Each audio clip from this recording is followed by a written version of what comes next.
We all know that Shohei Ohtani is the most impactful player in this free agent class, and it's not even close.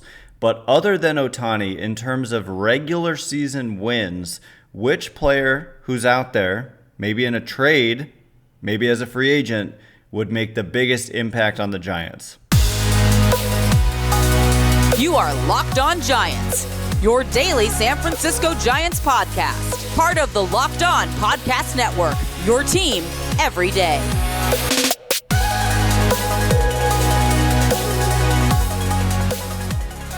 Hello and welcome to Locked On Giants, part of the Locked On Podcast Network, where it's your team every day. My name is Ben Kaspick, and on this show we provide daily episodes Monday through Friday, talking about the San Francisco Giants in a way that's data-driven and rational, but also simple, passionate, and accessible to all. I'm a former contributor for the baseball statistics and analysis websites Beyond the Box Score and Rotographs.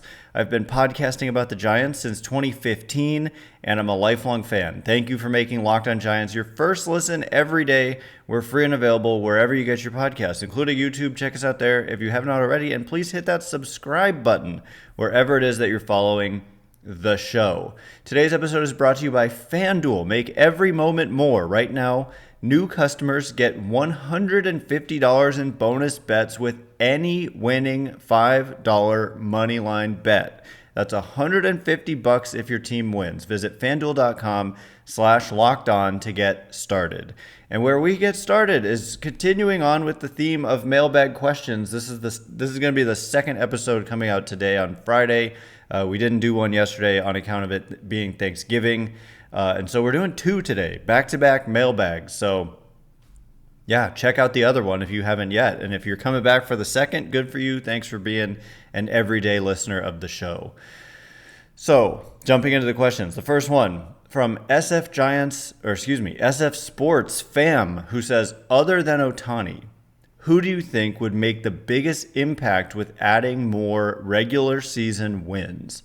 And this is actually it's not a trick question. It's like a trick answer in that I'm going to blow your socks off maybe, by saying Ohtani doesn't add the most regular season wins to me in 2024 because he's not pitching, because he had Tommy John surgery, and he's just going to be a DH. He's still going to make a heck of an impact, but when he's not pitching and he's just a DH, the impact is more or less cut in half. Approximately half his value has come from pitching and half of it has come from hitting. It doesn't have to work out that way, but it's kind of roughly from what I've eyeballed. I could give you exact numbers, what I've seen. And actually a question on the mailbag question from earlier today was about how many wins does Ohtani add as just a hitter, and how many does he add when he's a hitter and he's a pitcher? So if you want the full answer, check out. It was one of the first questions, if not the first, from earlier today. So anyway, I'm going to forget about the fact that I'm giving you the trick answer or whatever, and just say, obviously we know Ohtani's the most impactful player when he's also pitching, and answer, who makes the biggest impact in terms of adding the most regular season wins other than Ohtani? And for me, are we talking trades or are we talking free agents? Because if we're talking both, I think there's a chance that the answer is Juan Soto, who would add the most regular season wins. And I think he would probably add more regular season wins in 2024 than Shohei Ohtani. But not in 2025 and beyond. Although Soto is really good, that he could rival Ohtani. The problem with Soto is that he's kind of regressed defensively the last couple of years, and we've seen some just concerning. When I've watched him just make some really bad defensive plays, and kind of the metrics line up with that. So Soto definitely is a name. If we're talking trades, Mike Trout is definitely a name. But if it's the free agent market, I think that there's a reason that Yoshinobu Yamamoto, one of the reasons is that he's 25, which is exceptionally young for a frontline type starting pitcher to reach free agency. But he also has never pitched a single inning in the United States. And yet he is likely by many legitimate publications have predicted that he will get the second largest free agent contract behind Ohtani this offseason, surpassing or at least getting close to $200 million. And so if we're talking about the free agent market, I think the answer is Yoshinobu Yamamoto. I have doubts about, the players behind him, especially when we start looking at offensive players. I guess there's Blake Snell if he does what he did last year and the second half of the year before. It's hard to predict baseball. And so this is just a guess, obviously, but I'm going to say Yamamoto on the free agent class, Soto on the trade market, Soto overall, even beyond Ohtani for 2024. And again, I have questions about guys like Cody Bellinger. I have questions about guys like Matt Chapman. As much as I like the players and that they would be like kind of slam dunk upgrades, at least in terms of fan interest on the Giants, I have fewer questions about a guy coming over from Japan who's never even pitched in the league. That's how much confidence, based on what I've read and watching him pitch a little bit, that I have in Yamamoto being that kind of an impact talent. Anyway, next question from Ken, who says, do you think pitching or hitting is a bigger need? And that's a good question because they're different in that the pitching, I think, like, I don't want to say depth, but like depth at the top. They have a lot of depth, I think, especially when you, not especially, but like when you think about the young pitchers that they have, Kyle Harrison, Keaton Winn, Tristan Beck, and then there's more coming, like Hayden Birdsong and Mason Black and all these other guys are coming. They've got a lot of young pitching talent on the way. And then in the bullpen, you've got a stud closer, and Logan Webb he finished second in Cy Young voting. So, it's not like they had a guy who finished second in MVP voting, some young stud position player. They've got a stud young pitcher in Logan Webb. They've got one of the best closers in the game in Camilo Doval. And so for me, the answer is hitting, because there's just simply nowhere where you're getting like excellent production. You're just getting like okay production across the board, and that's a problem. And so when you start thinking about who's out there, the free agent market, unfortunately, is very thin on hitters. And so Shohei Ohtani would be obviously the biggest impact they could make offensively. But just basically to answer your question, I think that offense is a bigger need, but it's a problem because the free agent market is thin. I don't want to call it weak. Any market that has Ohtani in it, I'm not going to say is like a weak market. But once Ohtani's off the board, once Bellinger's off the board, and even Bellinger, like I said, I have my questions about, then it's like, who are we even talking about? We're talking Matt Chapman and Jung-Hoo Lee. But like once those four guys or five or whatever it was are off the board, it's like a wasteland. And so if the Giants don't end up with any of those guys, and some of them, like I said, I have questions about, I'm not sure you want to give them the contract that they might end up getting, then how do you upgrade the offense when I'm telling you offense is the bigger problem? And so that's where you may have to make a trade, and I've proposed the idea of like signing some starters, like go sign Yoshinobu Yamamoto and Sonny Gray, and then trade from what would become a major surplus of arms, essentially. Trade from Tristan Beck, Keaton Winn, Mason Black, Hayden Birdsong, etc. Try not to trade Kyle Harrison, in my opinion, but if you're getting the kind of, I answered this on the last mailbag, I'm not trading Harrison for 1 year of Juan Soto unless I know I can extend him, and he's a Scott Boras client, and I don't think I can. And so I'm holding on to Harrison even in a Soto conversation because it's just 1 year.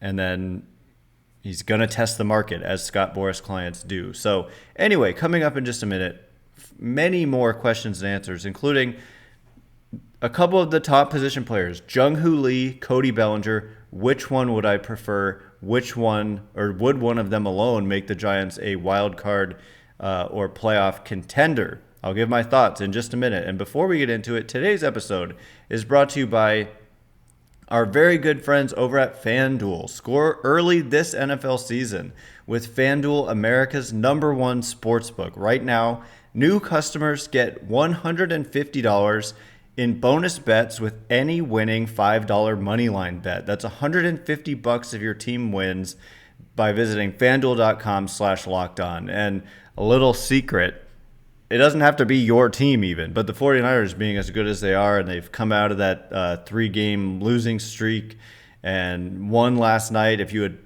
hope you did this, place your $5 money line bet on the Niners to win last night, and you would have then received $150 in bonus bets, and you can still do that now for next week or for any team. Any team. So if you've been thinking about joining FanDuel, there's no better time to get in on the action. The app is so easy to use. You can bet on spreads, player props, over-unders, and just so much more in any sport. It's just great. So visit FanDuel.com/lockedon and kick off the NFL season. FanDuel, official partner of the NFL. All right, here we go. We're going to get to more questions and answers. Thanks again for making Locked On Giants your first listen every day. Everydayers, on Monday, we are going to be hopefully breaking down some news and rumors and reports. We will be a week away from the start of the winter meetings, which is so exciting because that's when stuff really happens. And even the week leading up to the winter meetings, you do tend to start to see some things happen.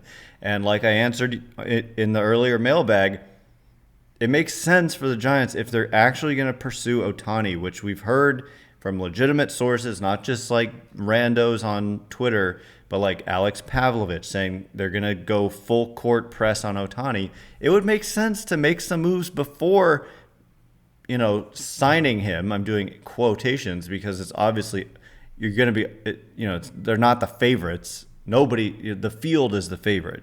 Any individual team is not going to be the favorite. Anyway, hopefully some action for you on Monday. Otherwise, we've got a ton of mailbag questions left as well that we could get into.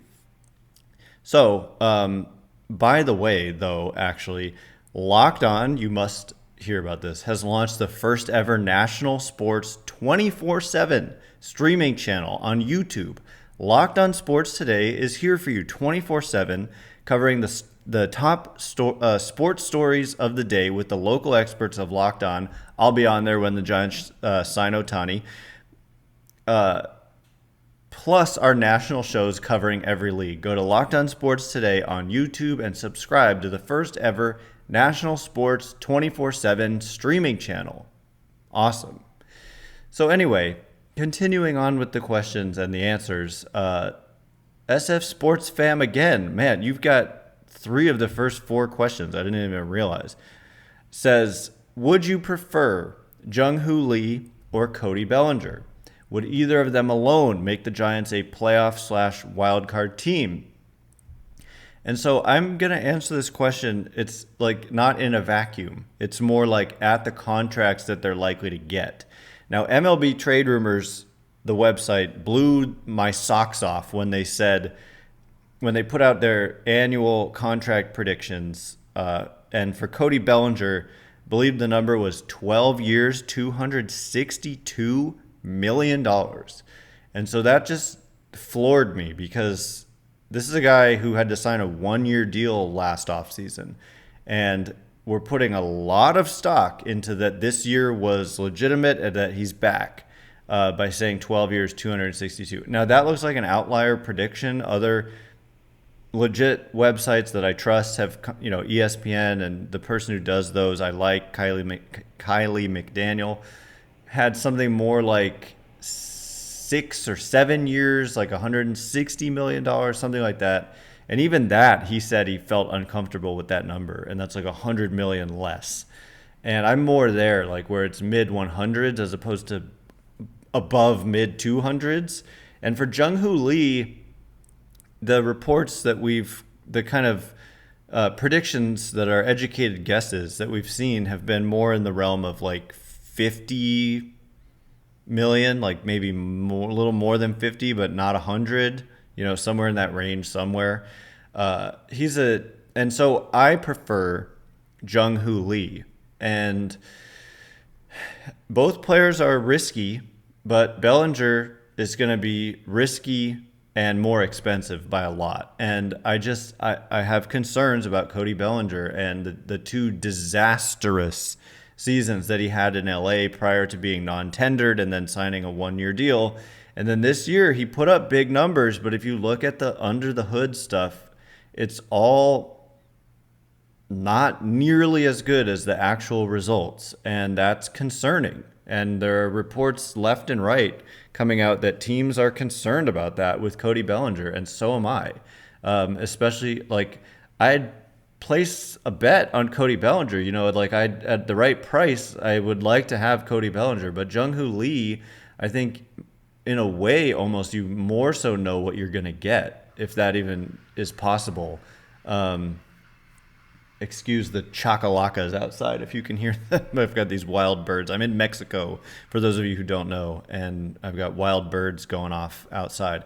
Anyway, I prefer Lee. It's going to be too much money for too much risk for Bellinger for me, personally. Again, next question from SF Sports Fam, who says, how much money is Juan Soto going to command next winter? And so this is the $500 million question that we're going to get into next winter, because there's, to me, like, very, very little chance that he signs an extension prior to this season, meaning he will hit the free agent market. He will be the headliner. And the question everyone's going to be wondering is, how much money will he get? And I think it'll somewhat depend on what does Ohtani end up getting this winter, because that's going to set the market for, like, the best player in the game. And so Soto won't probably get as much as Ohtani, especially if Soto was good defensively, like really good, then he would be maybe the best player in the game. But he's just going to be so young. He's going to be, like 26 years old entering free agency. So it's like Bryce Harper and Manny Machado of several off seasons ago. And the Giants went hard after Bryce Harper, and a lot of it had to do with his age. And so what is the actual number going to be? Well, let's just start with the fact that he turned down, what was it, $440 million from the Nationals before they ultimately decided, hey, if we can't extend him for that price, then we're going to trade him. And that's exactly what they did, even though he had 2.5 years of team control. So it was this crazy situation that unfolded, and that's how he got traded. But now the Padres are in kind of a bad situation in a way, because his trade value has gone down a lot, not because he's gotten a lot worse, but because at the time when they acquired him, they got 2.5 years of him. Whereas now any team who gets him only gets 1 year of him. And that's just a night and day difference. We're talking about 3 postseason runs versus 1. And it's a huge difference in what teams will pay for that difference. And so that's irrelevant, because you're asking about what kind of contract would he get. But what I'm saying is, yeah, I kind of went off the rails. I apologize. I know I do that sometimes. But he turned down $440 million. I forget how many years it was. If you look at last, and again, it wasn't maybe exactly $440 million, but it was in that neighborhood. But since that time, like I said at the time, you can go back and check the tape, I thought it was a very fair contract offer. I mean, it would have been like the biggest in the history of the game, if I'm not mistaken. Definitely, I mean, Mike Trout signed a mega extension. There has not been a free agent contract that's come anywhere close to that. Mike Trout had a $426.5 million extension over 12 years. And for Soto, it might have been like 13 or 14 years, $440-ish million. And honestly, I don't see that. I think that that was fair-ish, and I see him getting something roughly equivalent to that. Now, a few years will have passed, and so inflation will have happened, and so maybe it's a little bit more. But, Ohtani, we're talking about people coming in with projections of a contract of $520 million. Look, here's the other thing, though, is that Soto's going to be so young. And we saw last offseason, teams gave out, like, super long-term deals to players who were already like 30 just to lower the average annual value. Like the Giants offering and getting the acceptance from Carlos Correa on a 13-year deal, for example, entering his age 28 season. Imagine Soto entering age 26, maybe a 15-year deal. So he's going to command a lot. Like long answer short, Juan Soto is going to get somewhere above 400 million and somewhere below 600 million probably. But the fact that he's so young, it actually it changes the equation. It's not just apples to apples with Ohtani, because I think he's going to turn 30 next season, and Soto would be 26, I believe, for like all of that season of all of the first year of a potential contract, meaning 2025. I don't have his birthday pulled up, but it's something like that. So he's going to command a lot. Long story short. Anyway, coming up momentarily, we're going to get to more questions and answers, including, hey, what about Jock Peterson? Is this guy coming back? And is Lars Nootbaar, the guy who's got the best name in baseball, is he a fit in a trade? We'll get into those questions and more in just a minute. And before we do, all right, as promised, more questions and answers. Thanks again for making Locked On Giants your first listen every day. Everydayers on Monday. Hopefully some stuff happens. I don't know. Go, like I said, if you want to go get Ohtani, first go get some other pieces to make yourselves more attractive. It makes all the sense in the world. I don't like this tiptoeing around. Just be aggressive and go get your guys.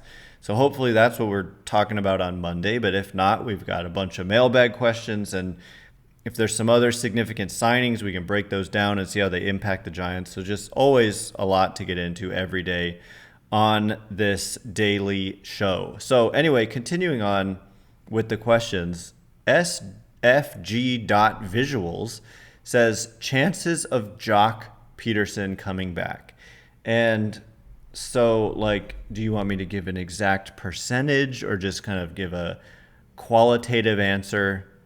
Basically, the chances are slim, I think, because I discussed this on the earlier mailbag, but they've already got a logjam of position players, but like not great ones, but not terrible ones. You've just got a logjam of like mediocre position players, and it kind of funnels down to the DH spot when you start talking about there's crowding in the outfield.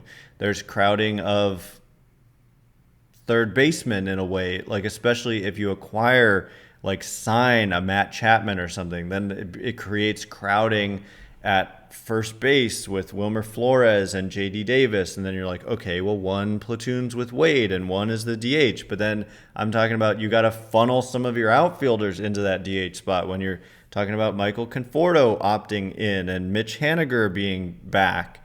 And then you've got Yastrzemski and you've got Slater and you've got young players like Matos and Fitzgerald. And so basically, and they're, like I've said, going to attempt to sign Shohei Ohtani seemingly in the same way they made a legitimate effort to sign Aaron Judge. I think they're going to do the same thing with Ohtani, who's going to be purely a DH. And so if Jock were to come back, I mean, I would put the chances at certainly less than 10% and probably less than 5%. I think that ship has sailed. Thank you for your service, but I just don't see him coming back, and I don't see any reason to get too much more into it than that. There's just not room, and he's a platoon DH. It's just such a limited profile, and they've got a logjam, so it's just I don't see it happening. Brian says, is the guy with the best baseball name ever, Lars Nootbaar, available and a fit? Apologies if this is answered in the last 10 minutes of today's podcast from Wednesday. I'm almost done. I don't think I specifically mentioned him. I might have mentioned his name, but I'm not sure I talked about him.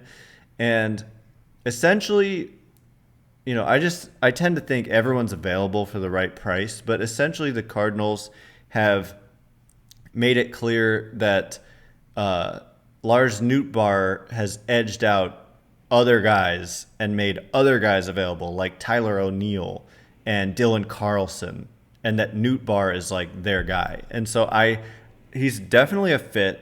Love Lars Nootbaar. Really a fan.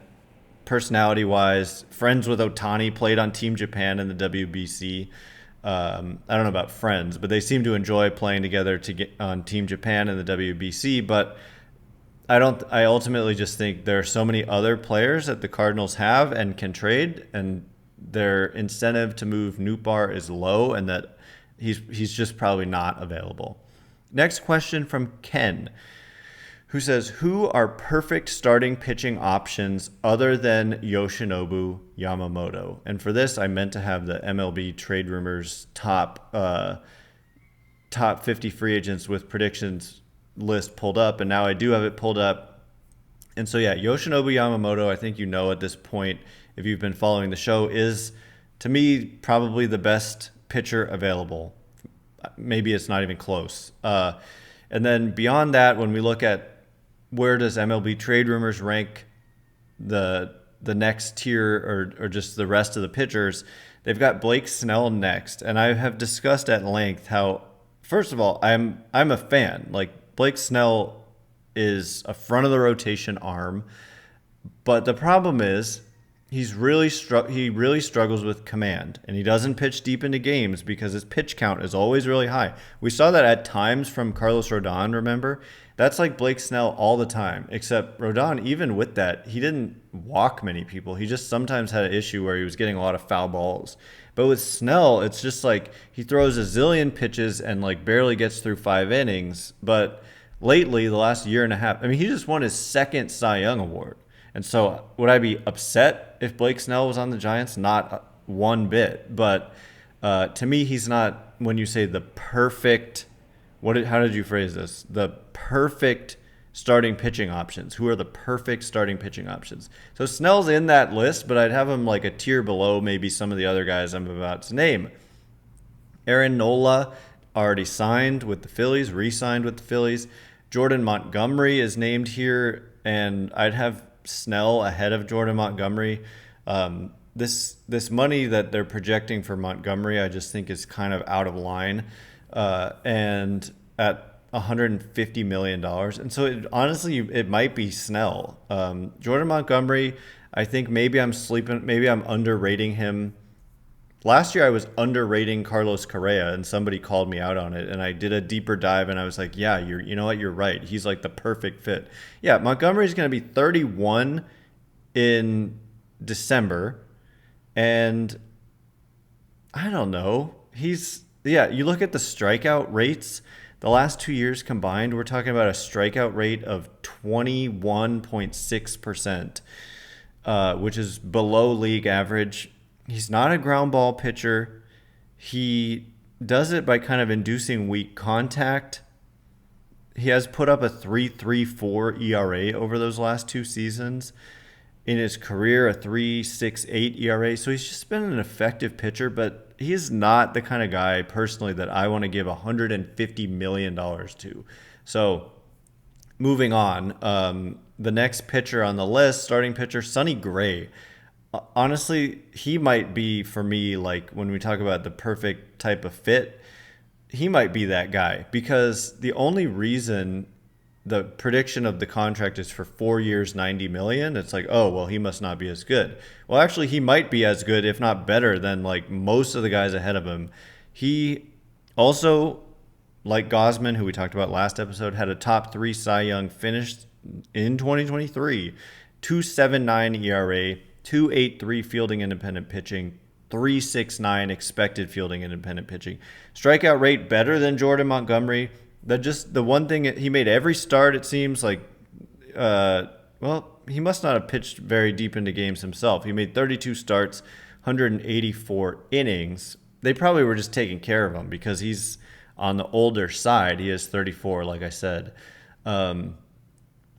Older side for a professional athlete or a professional baseball player.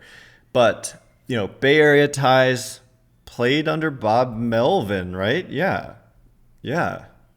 I like the fit a lot with Sonny Gray, not as like the marquee addition of your offseason, but due to his age, you're going to get 4 years, 90 million, I think it would be a worthwhile kind of investment. And then you also go out and get Yoshinobu Yamamoto, and then all of a sudden your rotation is just sick.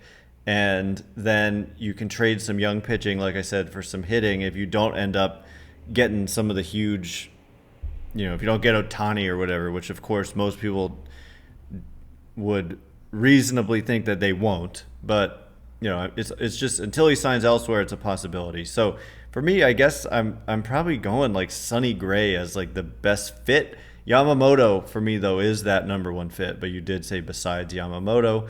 And just continuing, there's another guy out of Japan, Shoto Imanaga, who is very intriguing as well. Eduardo Rodriguez, I like this kind of second tier. I like this second tier of Gray, Imanaga, and Eduardo Rodriguez. And that's possibly where the second tier of starting pitchers ends. Yes, it is. So, yeah, I like all of those guys. And there's a lot of risk with Snell, and that contract prediction is like $200 million. And so just go get Yamamoto and get one of those second tier guys as well. Call it a day with the pitching side and then deal with offense, whether signing somebody or making a trade now that you've made your rotation so good. That's my opinion. Anyway, that is all the time we have for today. Thanks again for making Locked On Giants your first listen every day. Every day is on Monday. Hopefully news. We'll see. If not, more mailbag questions. And, if there's baseball news in general, we'll get into that as well. So once again, my name is Ben Kaspick. Check me out on Twitter at Ben Kaspick, Kaspick. If you like the show, please consider rating it or leaving a review. It helps me out so much. So thank you in advance. And thanks to everyone who's done so already. By the way, Locked On has launched the first ever national sports 24/7 streaming channel on YouTube. Locked On Sports Today is here for you 24/7, covering the top sports stories of the day with the local experts of Locked On, plus our national shows covering every league. Go to Locked On Sports Today on YouTube and subscribe to the first ever national sports 24/7 streaming channel. Anyway, thank you so much again for listening today. If it's your second listen of the day, awesome. Good for you. Thank you so much. And until then, have a great weekend, and we'll see you on Monday. You are now Locked On Giants.